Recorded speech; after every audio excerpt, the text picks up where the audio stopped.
नमस्कार, मैं हूं माधवी और आप देख रहे हैं 100 मिनट। और अब समाचार विस्तार से। ताराचंद हुंडलदास खानचंदानी सेवा संस्थान अजमेर द्वारा अमरापुर सेवाघर के प्रशिक्षण केंद्र में निःशुल्क कंप्यूटर व सिलाई का चतुर्थ बैच का उद्घाटन राजस्थान सरकार के पूर्व वित्त सलाहकार गोविंद देव जी व्यास द्वारा किया गया। इस अवसर पर संस्था के पदाधिकारी और समस्त सदस्य उपस्थित रहे। इससे पूर्व हुए आयोजित 3 बैचेस बालक बालिका और महिलाओं ने श्रेष्ठ प्रशिक्षण प्राप्त कर संस्था का आभार जताया। ताराचंद हुंडलदास खानचंदानी सेवा संस्थान अजमेर द्वारा अमरापुर सेवाघर के प्रशिक्षण केंद्र में निःशुल्क कंप्यूटर व सिलाई का चतुर्थ बैच का उद्घाटन राजस्थान सरकार के पूर्व वित्त सलाहकार गोविंद देव जी व्यास द्वारा किया गया।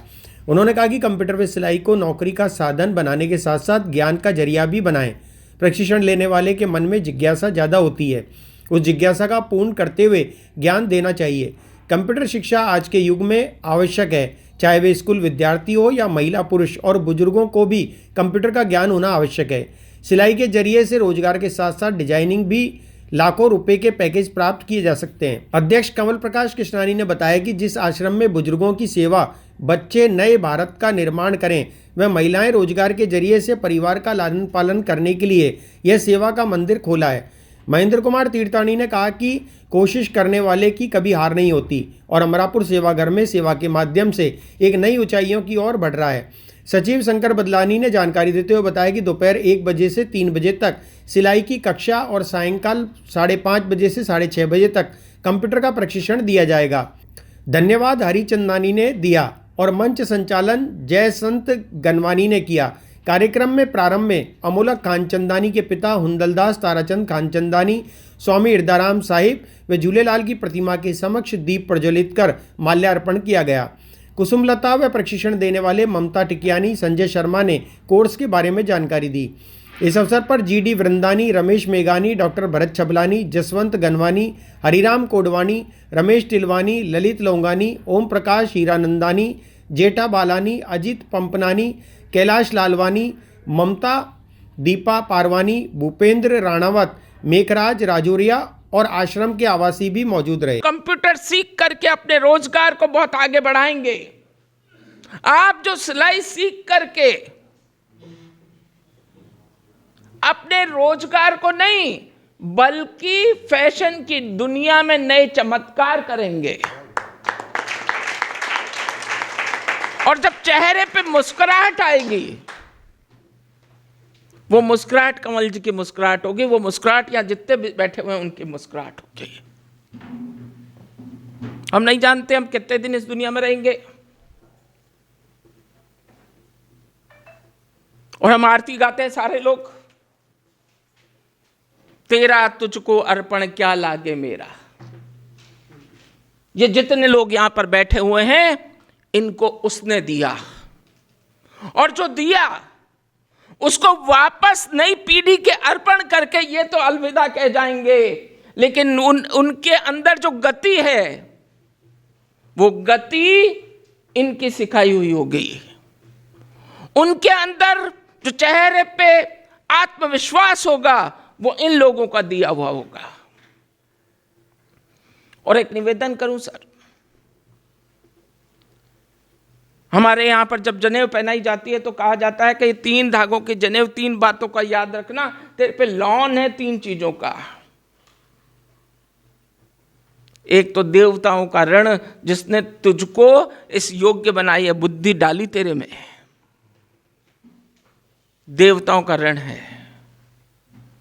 दूसरा पितृ ऋण है, जिसने तेरे को पैदा किया, जिसने तेरे को पाला। पितृ का मतलब पैदा करने वाला ही नहीं, पालने वाला भी पिता होता है, पालने वाली भी माता होती है। यशोदा का नाम शायद देवकी से ज्यादा लिया जाता है। और तीसरा हम कहते हैं गुरु का ऋण। मैं अपने उम्र के अनुसार, अपनी योग्यता के अनुसार, अपने ज्ञान के अनुसार आपको बहुत सारी चीजें बनाना सिखा देंगी।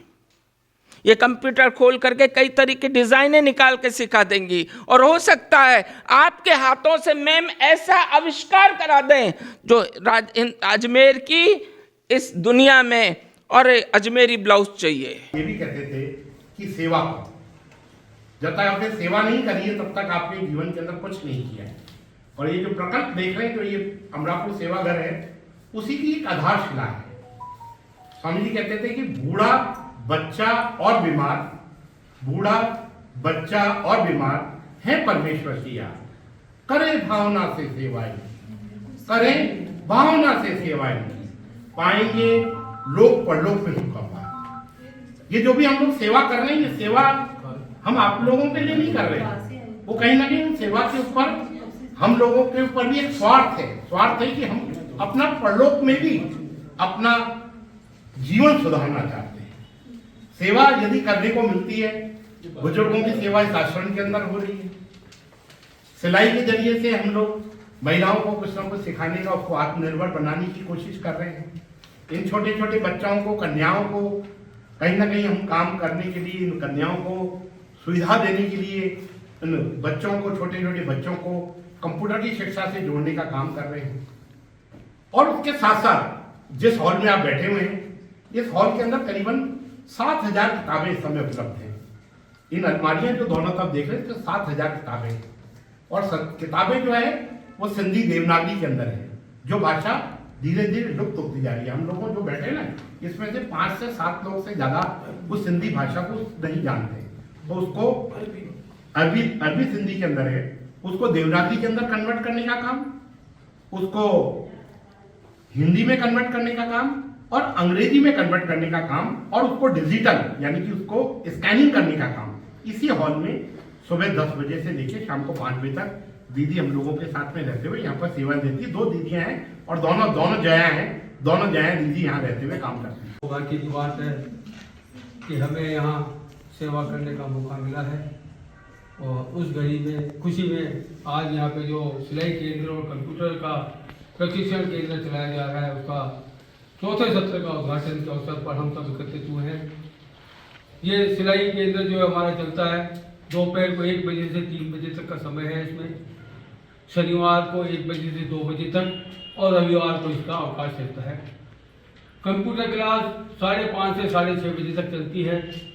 हमारे यहाँ इसमें सिस्टम में कोई भी, जैसे आज इस 4थे सत्र में हमारे बुजुर्ग पिता चौधरी साहब, इन्होंने एडमिशन लिए है। बहुत खुशी की बात है, इनके मन में भी प्रेरणा जागी कि मैं भी कंप्यूटर सीखूं, उन्होंने भी एडमिशन लिया है। तो यहाँ 5वीं क्लास से लेके कोई भी बच्चा आकर के कंप्यूटर में क्लास में एडमिशन ले सकता है, और इस तरह से हमारी यहाँ व्यवस्था चल रही है। सिलाई में टाइमिंग कितने से कितने? टाइमिंग हमारा 3 महीने का कोर्स चलता है। सिलाई का भी 3 महीने का है और कंप्यूटर का भी 3 महीने का है। इसमें बेसिक कोर्स सिखाया जाता है सब, और जैसे जैसे 3 महीने में इनकी परीक्षा भी होती है, बाकायदा टेस्ट भी होते हैं, और उपस्थिति हमारे यहाँ 20 दिन अनिवार्य है महीने की। 20 दिन में क्या है कि अगर नहीं आता है बच्चा तो सीख नहीं पाएगा तो टेस्ट भी नहीं बैठ पाएगा, वो नंबरिंग में नहीं आएगा, फिर कैसा हमें सर्टिफिकेट नहीं मिला। तो 20 दिन उपस्थिति अनिवार्य कर रखी हमने। जो 20 दिन बच्चा यहाँ उपस्थित होगा वही परीक्षा में बैठ पाएगा, जिसको हम आगे जा करके प्रशिक्षण के नाम से सर्टिफिकेट भी देते हैं। 5:30 से 6:30 बजे तक ये चलता है। इतवार को कंप्यूटर क्लास की भी छुट्टी रहती है। और यहाँ इनको जो है कंप्यूटर आश्रम की तरफ से उपलब्ध कराए जाते हैं। इस वक्त हमारे पास 5 सेट चल रहे हैं, और कुछ आगे भी जो नए आने की संभावना है। हमने विचार विमर्श किया है और हमारे साथियों से भी सहयोग की आशा की है। हमें विश्वास है कि यहाँ जो भी सीखे गए हम वो अपना कार्य उन्होंने प्रारंभ किया है। जैसे सिलाई में कुछ महिलाएं यहाँ सीख के गई, उनकी स्थिति थोड़ी कमज़ोर थी, तो उनको यहाँ से आश्रम में हमारे साथियों की तरफ से उनको मशीनें भी उपलब्ध कराई गई है, ताकि वो अपना जीविकोपार्जन का साधन बना सके और अपने अपना घर चला सके। इस तरह से ये व्यवस्था हमारे आश्रम में चल रही है। हम सबकी देखरेख पूरी कर रहे हैं। सिलाई का टाइमिंग दोपहर 1 बजे से 3 बजे तक, शनिवार को 1 से 2 बजे तक और रविवार को अवकाश रहता है सिलाई। एक ठेकेदार द्वारा मकान बनाने के नाम पर एडवांस राशि लेकर धोखाधड़ी करने का मामला सामने आया है। पीड़ित परिवार ने जानकारी देते हुए बताया कि ठेकेदार द्वारा 9 लाख रुपए में मकान बनाकर देने का वादा किया गया था और उसके द्वारा 4 लाख रुपए एडवांस भी ले लिए गए। उसके बाद ठेकेदार फरार हो गया। इस संबंध में पीड़ित परिवार ने रामगंज थाने में ठेकेदार के खिलाफ मुकदमा दर्ज कराया। पुलिस मामले की जांच कर रही है। फरीदाबाद क्षेत्र में एक ठेकेदार द्वारा मकान बनाने के नाम पर धोखाधड़ी करने का मामला सामने आया।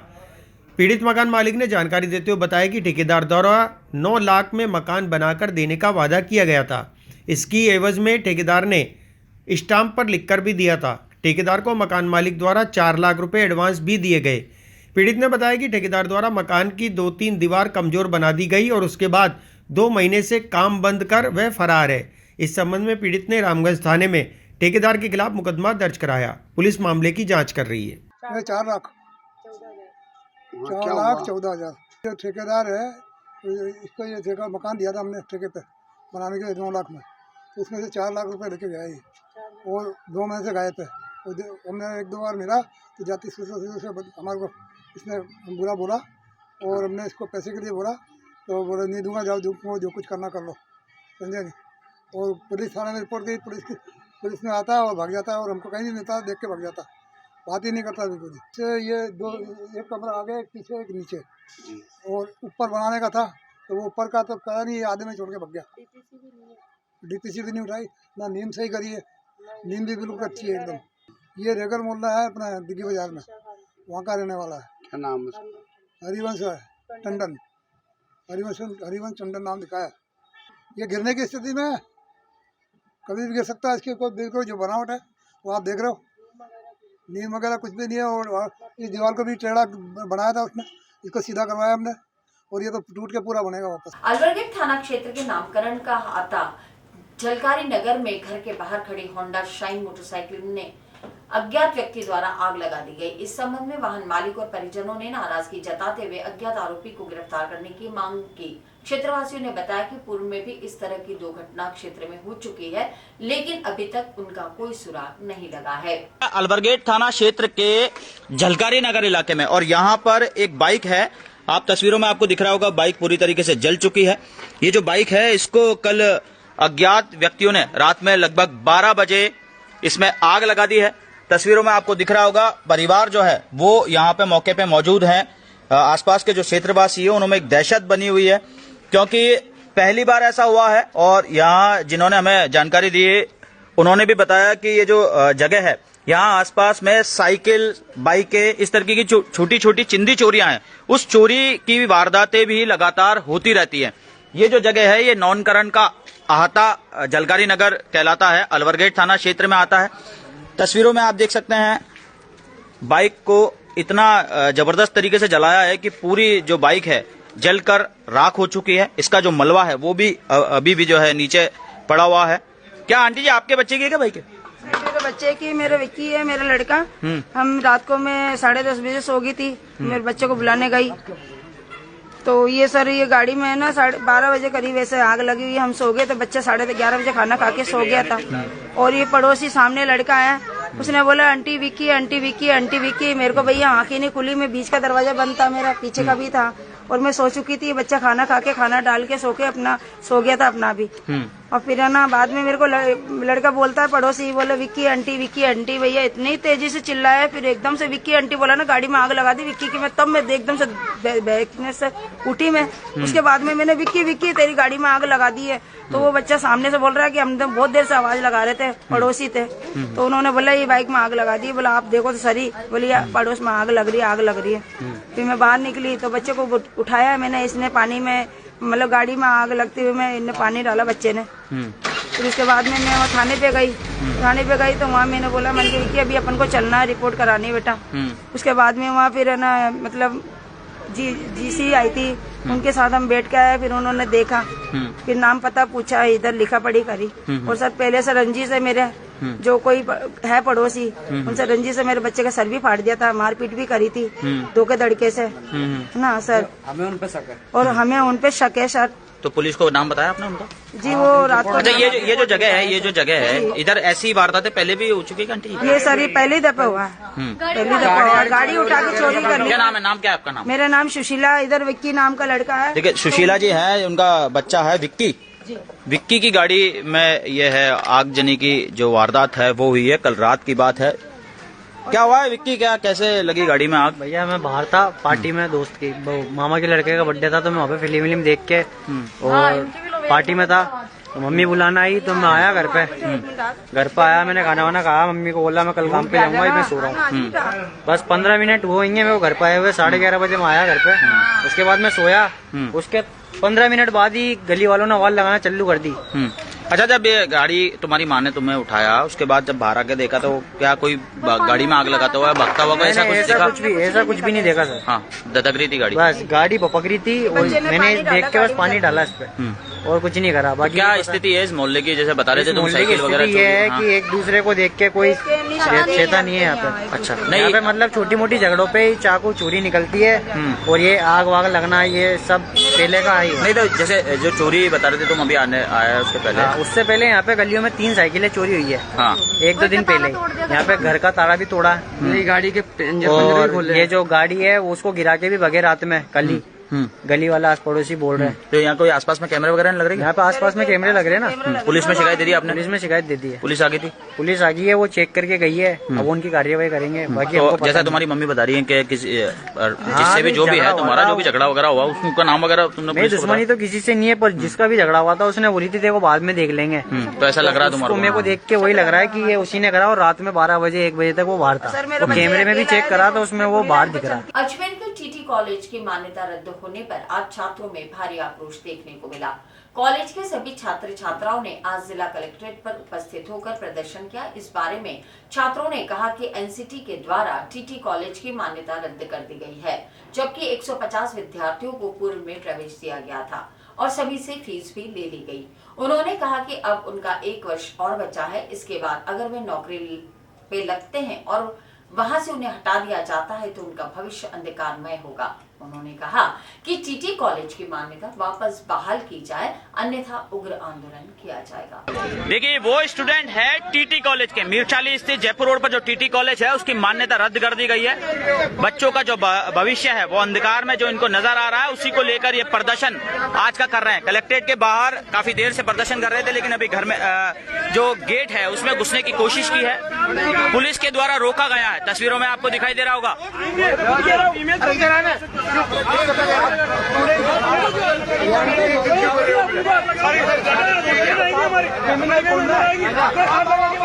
परीक्षा बाद की बात है, पहले हमारी बहन को कोई हाथ लगा के बताओ। ज्यादा मत करे।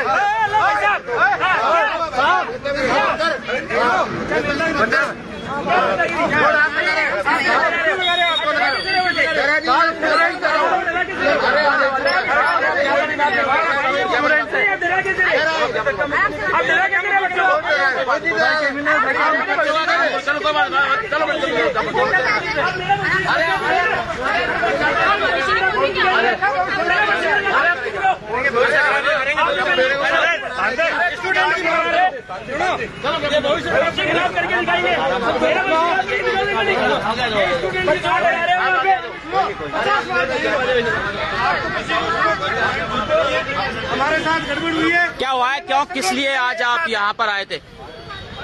बोलेगा कोई, आप में से बताना चाहेगा कोई? हमको अलग कर दिया गया है यहाँ पे। इधर आओ, इधर आओ। हाँ, बताओ भैया, बताओ।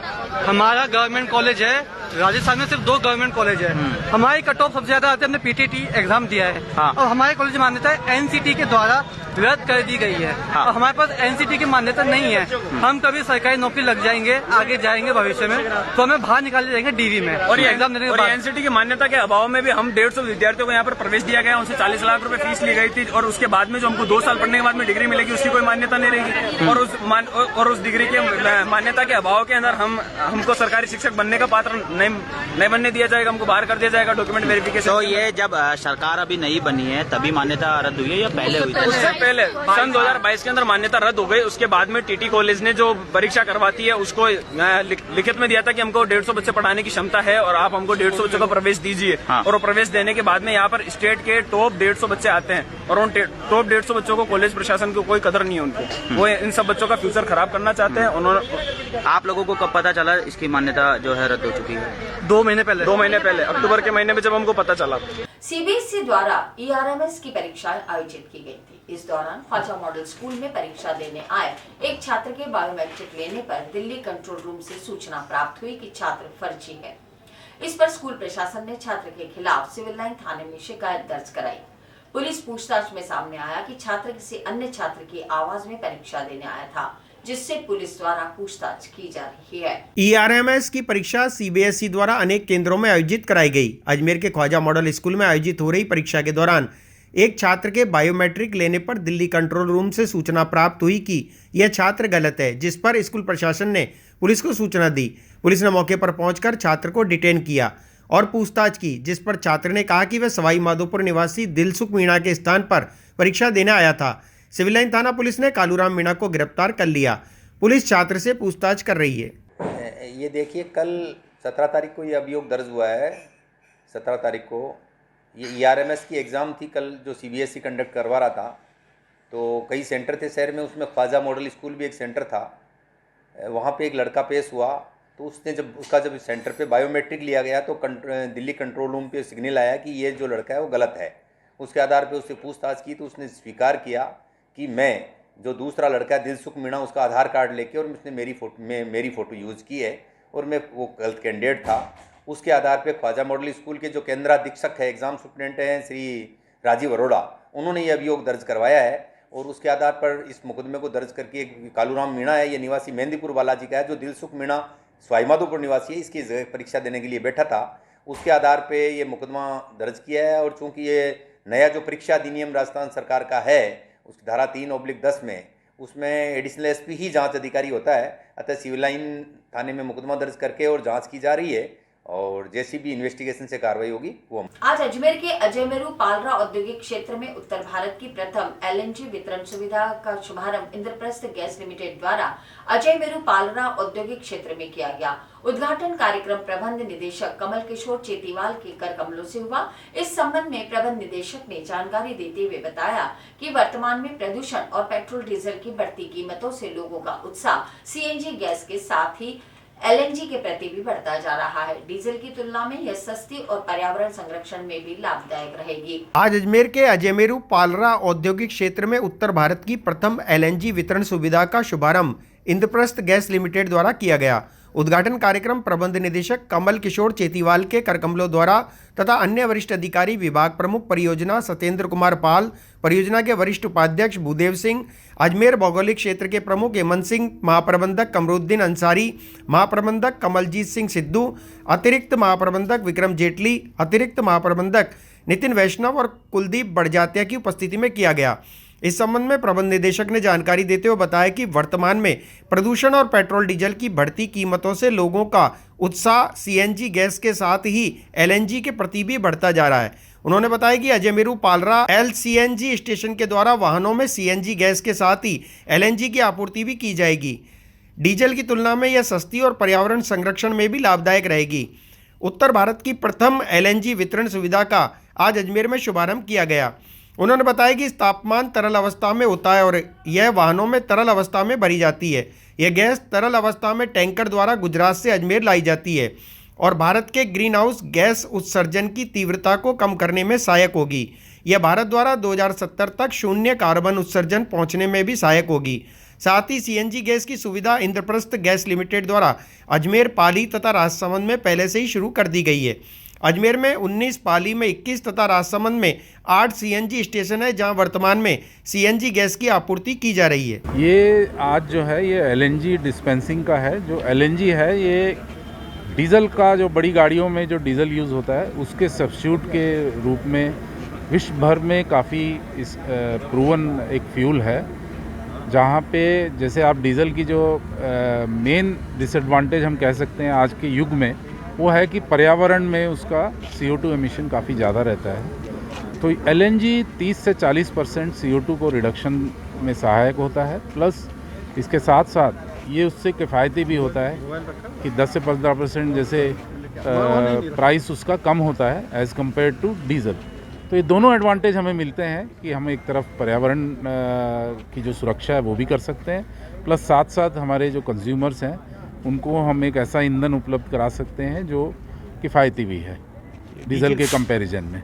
देखिए, इनिशियल इसमें कैपेक्स आता है जो बताया कि 10 से 12 लाख में कन्वर्ट होता है, लेकिन जो 10-12 रुपए मान लो डीजल से सस्ता है तो उससे इसकी कॉस्ट, जैसे अभी हमने जो 84.4 के आसपास यहाँ रखा हुआ है और डीजल जैसा आप जानते हैं 96 रुपये के आसपास होगा, तो 12-13 रुपये का जो अंतर है वो जैसा आप देखेंगे पर डे आपका 200 किलोमीटर है तो 2,500-3 हज़ार रुपये पर डे का आपको बेनिफिट हो जाता है। तो जितना भी आप लागत लगाते हैं वो इनिशियल 1 साल के अंदर अंदर रिकवर हो जाता है और उसके बाद आपको उसके बेनिफिट्स शुरू हो जाते हैं, क्योंकि ट्रक की लाइफ तो काफ़ी ज़्यादा होती है। देखिए कार के लिए तो जैसे अभी CNG एक प्रूवन है, लेकिन उसमें भी हम इसका उपयोग कर सकते हैं LNG का, बट इसका मेजर बेनिफिट है कि जो लॉन्ग डिस्टेंस या जो बसेस हैं हमारी जो कि इलेक्ट्रिक, स्पेशली जो लॉन्ग डिस्टेंस बस चलती हैं, इंटरस्टेट बस चलती हैं, उसमें इलेक्ट्रिक और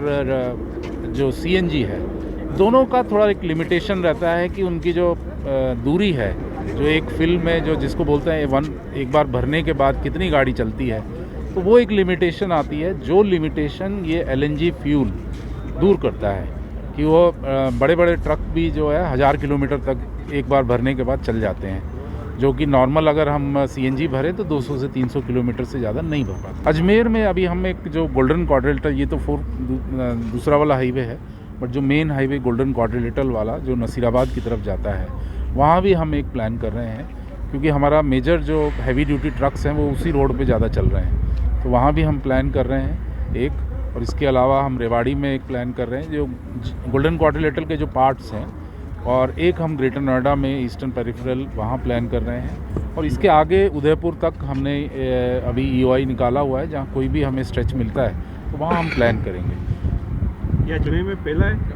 ये अजमेर का ही नहीं, नॉर्थ इंडिया का पहला LNG डिस्पेंसिंग यूनिट है, क्योंकि अभी तक क्या होता है कि जो पोर्ट के जो एरिया होते हैं जहाँ LNG इंपोर्ट होती है वहाँ तो लोग लगा चुके हैं, बट नॉर्थ इंडिया में, क्योंकि वहाँ से लेके हमको नॉर्थ इंडिया तक LNG लेके आनी होती है, तो वहाँ ये पहला है। तो अजमेर का ही नहीं, ये राजस्थान का ही नहीं, बल्कि नॉर्थ इंडिया का पहला LNG स्टेशन। इसमें वही होता है हिदायत कि जो गैस में हमें सुरक्षा रखनी है, क्योंकि गैस अत्यंत ज्वलनशील होती है, तो वो जो सुरक्षा गैस के लिए होती है, CNG के लिए होती है, वही LNG के लिए होती है। प्लस एक और स्पेसिफिक जो भरते टाइम थोड़ी सावधानी रखनी पड़ती है, क्योंकि ये माइनस में रहता है टेम्परेचर, सब ज़ीरो रहता है, -140-150 डिग्री सेंटीग्रेड रहता है, तो उसमें थोड़ी हिदायत भरने के टाइम रखनी होती है कि safety protective equipment, face shield, gloves वगैरह वो सब लगा के भरते टाइम थोड़ी सुरक्षा रखनी होती है। उसके बाद तो ये CNG से ज़्यादा सेफ रहती है, क्योंकि ये लो प्रेशर पे रहती है। सकल जैन समाज के पदाधिकारियों ने आज कलेक्ट्रेट कार्यालय पहुंचकर जिला कलेक्टर से मुलाकात की। इसके बाद उन्होंने प्रधानमंत्री और राष्ट्रपति के नाम जिला कलेक्टर को ज्ञापन सौंपा। इस मौके पर जैन समाज के लोगों ने कहा कि सुजानगढ़ गिरनार पर्वत के पवित्र स्थल पर जैन समाज के अनुयायियों को दर्शन और पूजा का अधिकार दिया जाए। सकल जैन समाज के पदाधिकारियों ने आज कलेक्ट्रेट कार्यालय पहुंचकर जिला कलेक्टर से मुलाकात की। इसके बाद उन्होंने प्रधानमंत्री और राष्ट्रपति के नाम जिला कलेक्टर को ज्ञापन सौंपा। इस मौके पर जैन समाज के लोगों ने कहा कि सुजानगढ़ गिरनार पर्वत के पवित्र स्थल पर जैन समाज के अनुयायियों को दर्शन और पूजा का अधिकार दिया जाए। उन्होंने कहा कि उक्त स्थान पर असामाजिक तत्वों की गतिविधियां लगातार जारी है, इसलिए उन्हें भी रोका जाए। साथ ही उक्त स्थान पर CCTV कैमरे लगाए जाएं ताकि प्रत्येक जानकारी तुरंत प्राप्त हो सके। पूरे भारतवर्ष के अंदर सकल जैन समाज के अंदर एक आक्रोश है तीर्थ क्षेत्रों को लेकर के। तीर्थ बचेंगे तो हमारा धर्म बचेंगे, हमारी आस्था रुकी रहेगी। कल इसका एक विधिवत उद्घाटन दिल्ली के अंदर हुआ, लाल किला के अंदर, जिसमें कई मुनिराजों का, साधु संतों का आशीर्वाद साथ में रहा। और उसी क्रम में आज कल अजमेर के अंदर एक सामूहिक उपवास का कार्यक्रम रखा गया, जो 3 घंटे का गांधी भवन पे था। उसके अंदर समाज के गणमान्य नागरिक, पुरुष, महिला और बच्चों की पूरी सक्रिय सहभागिता रही। पूरा जैन समाज ये चाहता है कि हमारे जितने भी तीर्थ क्षेत्र हैं वो सुरक्षित रहें। वहाँ पे अभी जो असामाजिक गतिविधियाँ हो रही हैं उनके ऊपर नियंत्रण किया जाए, केंद्र सरकार से हमारी डिमांड है। और उसी क्रम में आज हम यहाँ पे माननीय प्रधानमंत्री महोदय और राष्ट्रपति महोदय के नाम पे हम एक ज्ञापन देने आए हैं। उसमें हमारी यही मांग है कि हमारे जितने भी तीर्थ क्षेत्र हैं वो सुरक्षित रहें। प्रारंभिक तौर पर हम ये चाहते हैं कि जितने भी तीर्थ क्षेत्र हैं वहाँ पे दर्शनार्थियों के साथ वहाँ पे CCTV कैमरा लगाए जाए। देश भर में चलाई जा रही विकसित भारत संकल्प यात्रा के तहत आज अजमेर में भी यात्रा की वैन को रवाना किया।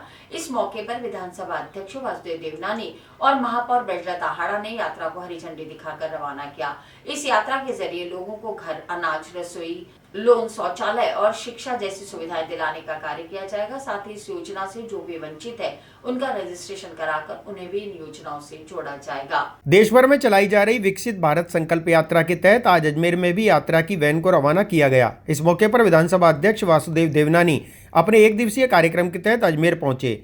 छतरी योजना सामुदायिक भवन से विकसित भारत संकल्प यात्रा को शहरी क्षेत्र के लिए रवाना किया गया। इस अवसर पर देवनानी द्वारा हरी झंडी दिखाकर यात्रा को रवाना किया गया। ये यात्रा 28 दिसंबर तक शहर के प्रत्येक क्षेत्र में जाएगी। इस संबंध में देवनानी ने जानकारी देते हुए बताया कि इस यात्रा के जरिए लोगों को घर, अनाज, रसोई गैस, लोन, शौचालय और शिक्षा जैसी सुविधाएं दिलाने का कार्य किया जाएगा। साथ ही इस योजना से जो भी वंचित है उनका रजिस्ट्रेशन कराकर उन्हें भी इन योजनाओं से जोड़ा जाएगा।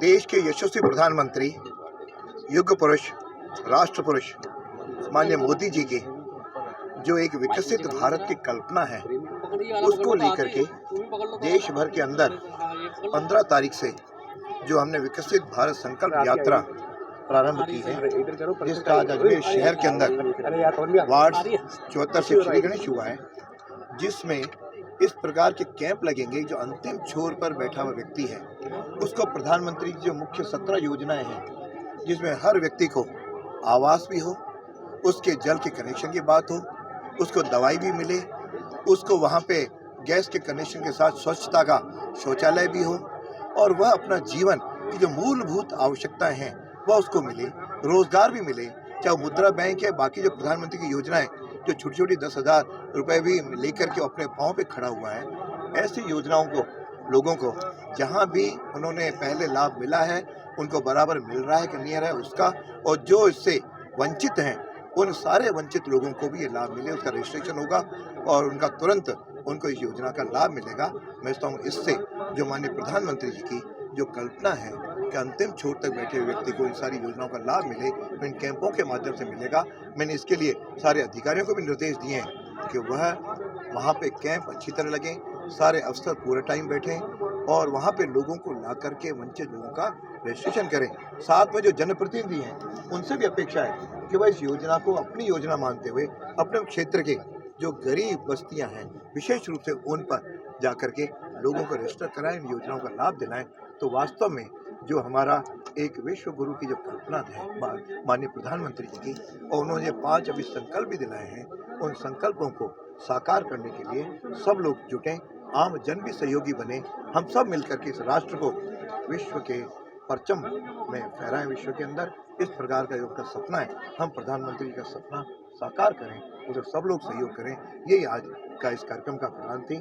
यहाँ पे 3-4 लोगों ने अपने अनुभव भी सुनाए, अपनी कहानी, अपनी जुबानी, और साथ में अब तो ये हो गया कि भारत सरकार आपके द्वार, यह जो एक सोच, आज तक भारत सरकार कभी द्वार पे नहीं गई, कभी प्रशासन गया, कभी गांव में गया, कभी शहर में गया, प्रशासन गया, लेकिन भारत सरकार आपके द्वार, यह जो योजना शुरू की है, मैं इसलिए वास्तव में उनके यशस्वी प्रधानमंत्री को भी प्रणाम करता हूं और आप सबसे भी आग्रह करता हूं उन योजनाओं को। और इसी के साथ ये समाचार बुलेटिन समाप्त होते हैं। मुझे दीजिए इजाजत, देखते रहें स्वामी न्यूज़।